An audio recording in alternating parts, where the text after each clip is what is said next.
आम्ही वारंवार बोलतोय, जे जिहाद करतात, जे आतंकवाद करतात, ते सगळेचे सगळे हिरवे रंगाचेच आहेत.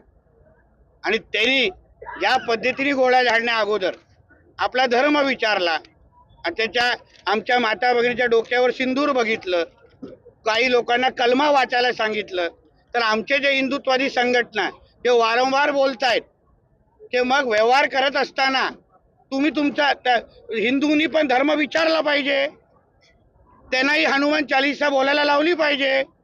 आणि ज्यांना आमची हनुमान चालीसा येते, ज्यांना आमची गणेश आरती येते, त्यांच्याबरोबर व्यवहार केला पाहिजे.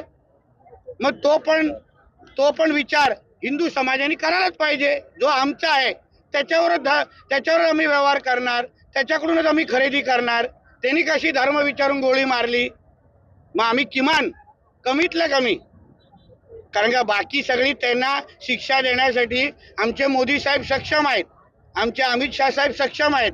पण हिंदू समाजाने आता एक शपथ घेतली पाहिजे की व्यवहार करीन तर ते हिंदू बरोबरच करीन, आणि ज्याला आपल्या महाआरती, आपली गणेश आरती, आपली हनुमान चालीसा येत असेल त्याच्यावरच करीन. अशी शपथ प्रत्येक हिंदूंनी घेतली पाहिजे, अशी अपेक्षा मी व्यक्त करतो. पढ़ते रहिए fight against criminal daily newspaper.